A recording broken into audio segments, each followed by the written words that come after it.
আপনি জামাত ইসলামী আর 11 দল আর বিরোধী দলকে বলেন মুনাফেক।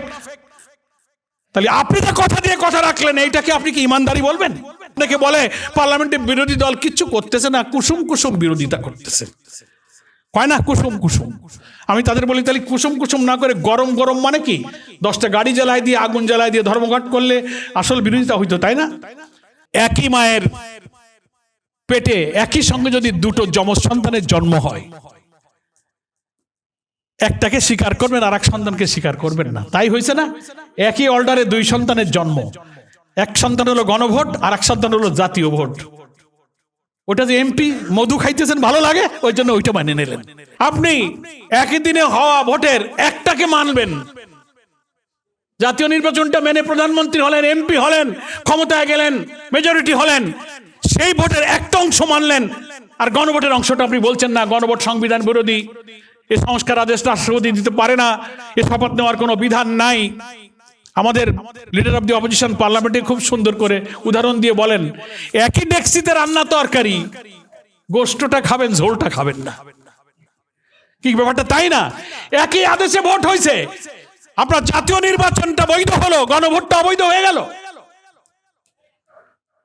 যে আইনে আপনার জাতীয় সংসদ যদি বৈধ হতে পারে, আপনি মন্ত্রী হলেন, একজন প্রধানমন্ত্রী হলেন, সরকার গঠন করলেন, সেই আইনেই গণভোটও বৈধ, গণভোটের ফলাফলও কিন্তু বৈধ। ওনারা বলেন না, এটা সংবিধানের বাইরে, এখানে রাষ্ট্রপতির এখতিয়ার নাই, আমরা সংবিধান অনুযায়ী পার্লামেন্ট ইলেকশন করেছি, এটা সংবিধান অনুযায়ী। নো, সংবিধান অনুযায়ী যদি ইলেকশন হতে হতো তো 24 সালে বিগত জাতীয় নির্বাচন হয়েছে, আর সংবিধান হলে 5 বছর পরে 2029 সালে নির্বাচন হওয়া লাগতো। 26-এর নির্বাচন সংবিধানে নাই, এটা এই প্রেসিডেন্সিয়াল অর্ডারের ভিত্তিতেই 26 সালের 12ই ফেব্রুয়ারিতে এই নির্বাচন অনুষ্ঠিত হয়েছে। ফলে এই আইনকে অস্বীকার করা মানে আপনার এমপিশিপকে অস্বীকার করা, প্রধানমন্ত্রীকে অস্বীকার করা, পার্লামেন্টকে অস্বীকার করা, সরকারকে অস্বীকার করা। আপনি তো সেইভাবেই আছেন। ফলে এই দুইটা কথা, গণভোট আর জুলাই সনদ, এখানে একটা প্যাচ লাগাইছে। ওদিকে বিভ্রান্তিকর কথা বলে জুলাই সনদ মানবো, কিন্তু ওই তাদের ভিন্নমত বাদ দিয়ে তারা মানবে, তাহলে আর বাংলাদেশের কোনো সংস্কার হবে না। কিন্তু একবারও কিন্তু বিএনপি কোনোদিন মুখে কি শুনেছেন বলেছে যে না, এই যে গণভোটটা হয়েছে আদেশের ভিত্তিতে, আমরা গণভোটের গণরায়কে মেনে নেব? কোনোদিন বলেছে? বলেনি। অথচ প্রধানমন্ত্রী তারেক রহমান সাহেব তো গণভোটের পক্ষে হা ভোট দিতে প্রথম বলছিল না। পরে যখন উত্তরবঙ্গে আবু সাইদের কবর জিয়ারাতে গেল, সমালোচনা হচ্ছিল যে বিএনপি তো এখনো গণভোটের পক্ষে কিছু বলে না, পরে উনি বললেন না, আপনারা হাতে ভোট দেন। উনিও তো দেখলাম 12ই ফেব্রুয়ারি টেলিভিশনে ভোট দিতে গেছেন ভোট কেন্দ্রে। আমরা বিশ্বাস করতে চাই যে উনি হাতেও ভোট দিয়েছেন, ধানের শীষেও ভোট দিয়েছেন, কি ঠিক কিনা বলেন?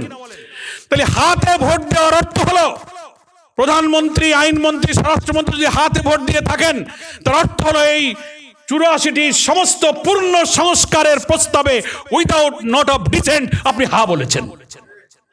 তা যদি না বলে থাকেন তো পার্লামেন্টে দাঁড়িয়ে বলেন যে না, এই গণভোটে আমি হাতে ভোট দেই নাই। সাহস থাকলে সত্য কথা পার্লামেন্টে বলেন, তাও তো বলেন না। আপনি জামাত ইসলামী আর 11 দল আর বিরোধী দলকে বলেন মুনাফেক। তাহলে আপনি যে কথা দিয়ে কথা রাখলেন, এইটাকে আপনি কি ইমানদারি বলবেন? একই মায়ের পেটে একই সঙ্গে যদি দুটো যমজ সন্তানের জন্ম হয়, একটাকে স্বীকার করবেন আর এক সন্তানকে স্বীকার করবেন না, তাই হয়েছে না? একই অর্ডারে 2 সন্তানের জন্ম, এক সন্তান হলো গণভোট আর এক সন্তান হলো জাতীয় ভোট। ওটা যে এমপি মধু খাইতেছেন ভালো লাগে, ওই জন্য ওইটা মানে নিলেন। আর গণভোট যদি মানেন, তাহলে প্রধানমন্ত্রী অসীম ক্ষমতার লাগাম টানা হয়েছে। Head of the government, head of the party থাকতে পারবেন না। আপার হাউজে পিআর পদ্ধতিতে আসন বন্টন হবে। সমস্ত সাংবিধানিক পদে সরকারি দল এবং ট্রেজারি বেঞ্চ এবং একটা সার্চ কমিটি করে এই নিয়োগটা চলে যাবে তখন জনগণের হাতে। প্রধানমন্ত্রীর ইচ্ছায় আর এই সব সাংবিধানিক পদে নিয়োগ হবে না। এইভাবে যদি সংবিধান সংস্কার হয়, তাহলে বিএনপি আর ক্ষমতাসীনের জন্য বিপদ, তারা ফ্যাসিবাদী হয়ে উঠতে পারবে না। এই জন্য গণভোটের রায় তারা ঠেকাতে চায়। প্রিয় ভাইরা আমার, সেজন্য এই যে বলা হচ্ছে যে পেশাজীবীদের দায়বদ্ধতা কি, এই জুলাই আকাঙ্ক্ষা বাস্তবায়ন দায়বদ্ধতা হচ্ছে তারা সংশোধনার সংস্কারের যে ভেজাল লাগাইছে, আর জাতীয় জুলাই সনদ আর গণভোটের একটা ভেজাল, এই 2 শব্দের মধ্যে ভেজাল ঢুকাইছে। সংবিধান আর সংস্কার আর সংশোধন, ভেজালটা কি? বলে সংশোধন করতে চাই। সংশোধন মানে অ্যামেন্ডমেন্ট, ছোটখাটো কিছু কারেকশন, কোনো ভাষা বাক্য শব্দ 2-1টা বদলে যাবে, দ্যাট ইজ কল্ড অ্যামেন্ডমেন্ট। রিফর্মটা হচ্ছে পুরা সংবিধানের স্ট্রাকচারটা চেঞ্জ করা হবে। 50-52 বছরে যত অপকর্ম হয়েছে, কর্তৃত্ববাদী শাসন হয়েছে, দুর্নীতি হয়েছে, দলীয়করণ হয়েছে, কাঠামোটাকে এমন ভাবে আমূল পরিবর্তন হবে, যারা এই ক্ষমতায় আসবে তারা আর হাসিনার মতো ফ্যাসিবাদ হবে না, তারা নির্দলীয় বিপ্লববাদকে লালন করে গণতান্ত্রিক পদ্ধতিতে মানবিক, দুর্নীতিমুক্ত, বৈষম্যহীন একটা চমৎকার নতুন বাংলাদেশ তারা গড়ে তুলবে। এটার নাম হলো সংস্কার। এই জন্য ওনারা সংবিধানে সংশোধনের জন্য একটা প্রস্তাব এনে কমিটি করে ধূম্রজাল করছে। দেখো, আমরা করতে চাই, ওনারা রাজি না। ওদিকে বলে আমরা অক্ষরে অক্ষরে মানি, ওনারা মানেন না। পেশাজীবীদের দায়বদ্ধতা হচ্ছে জনগণকে এই বিভ্রান্তির বেড়াজাল ছিন্ন করে বোঝাতে হবে যে তারা জনগণের রায়ের বিরুদ্ধে অবস্থান নিয়ে আবার ফ্যাসিবাদের দিকে ধাবিত হয়েছে। এই কথাটা কি আপনারা জনগণের কাছে বোঝাতে রাজি আছেন? এই দায়িত্ব, এই কারণে এই গোল টেবিল, এই কারণে এই সেমিনার।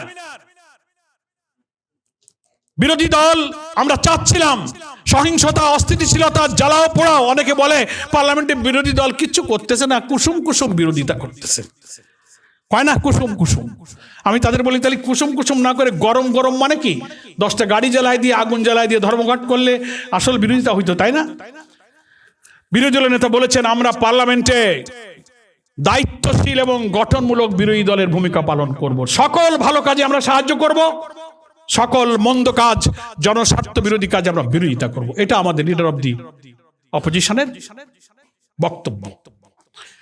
এই জন্য আমরা আবেদন জানাবো সরকারি দলকে, এখনো সময় আছে, পার্লামেন্ট বিদ্যমান আছে। আপনারা জুলাই সনদ বাস্তবায়ন আদেশের ট্রেন মিস করেছেন। প্রথম 30 দিনের মধ্যে সংস্কার পরিষদের বৈঠক ডাকার কথা ছিল, আপনারা ডাকেননি, আইন লঙ্ঘন করেছেন। আপনার সংবিধান সংস্কার পরিষদের যে আইনি কাঠামো সরকার প্রেসিডেন্সিয়াল অর্ডারে করে দিয়েছে, তার মধ্য দিয়ে সংস্কার বাস্তবায়ন করতে আপনি সেটাকে বাইপাস করে কমিটি গঠন করতে গেছেন। ওটা কোনো লিগাল পথ নয়। আপনি তো জুলাই সনদকে অস্বীকার করছেন। ফলে এখনো সময় আছে, আপনি পার্লামেন্টে এসে বলেন যে ভাই আমাদের ভুল হয়ে গেছে, 30 দিনের মধ্যে আমরা সংস্কার পরিষদের অধিবেশন আহ্বান করতে পারিনি, আসেন বিরোধী দল সরকার দল মিলে, সংশোধন নয়, আমরা আবার সেই সংস্কারই করতে চাই, কাঠামোগত পরিবর্তনে আমরা উভয় দল মিলে কি করে এটা করা যায়, তখন আপনারা বিরোধী দলকে বলেন, তখন আলোচনা করে। ট্রেন যখন মিস করেছেনই, প্রথম স্টেশনে উঠতে পারেন নাই, তো মাঝের কোনো স্টেশনে ট্রেনে উঠে গন্তব্যে যাওয়া যায় কিনা, কি বলেন? পার্লামেন্টে প্রস্তাব দেন, ডিসকাস হোক, জাতি সংঘাত সহিংসতা থেকে বাঁচুক। পার্লামেন্ট হচ্ছে রাজনীতির বিতর্ক, সংবিধান রাজনৈতিক সমাধানের মূল কেন্দ্রের জায়গা হচ্ছে পার্লামেন্ট। এখানে যদি সমাধান না করে আপনি যদি এটা আবার রাজপথে ঠেলে দেন, যে 70% মানুষ ভোট দিয়ে রক্তে গড়া জুলাই সনদকে হ্যাঁ বলেছে, প্রয়োজনে বিরোধী দল ওই 70% জনগণের পাশে গিয়ে দাঁড়িয়ে হলেও এই জুলাই সনদ তারা বাস্তবায়ন করবে। পেশাজীবীদের দায়বদ্ধতা হচ্ছে জনগণকে এ ব্যাপারে ম্যাচিউরড করা, লার্নেট করা, এই মেসেজ পৌঁছে দেওয়া যে সরকার যে বলছে মানবো, তার অর্থ মানা নয়, শুভঙ্করের ফাঁকি। তারা তাদের মতো করে মানবে, তখন দেশটা ফ্যাসিবাদের দিকে যাবে। আর no amendment but reform, must reform করতে হবে। এই বিভ্রান্তির বেড়াজাল থেকে জনগণকে, পেশাজীবী, হাই অফিসিয়াল, রাষ্ট্রের গুরুত্বপূর্ণ অর্গানে যারা আপনারা আছেন, আমি শুনেছি দেশের বিভিন্ন জায়গায় দূর দূরান্ত থেকে পেশাজীবী সিনিয়র লিডাররা এখানে এসছেন।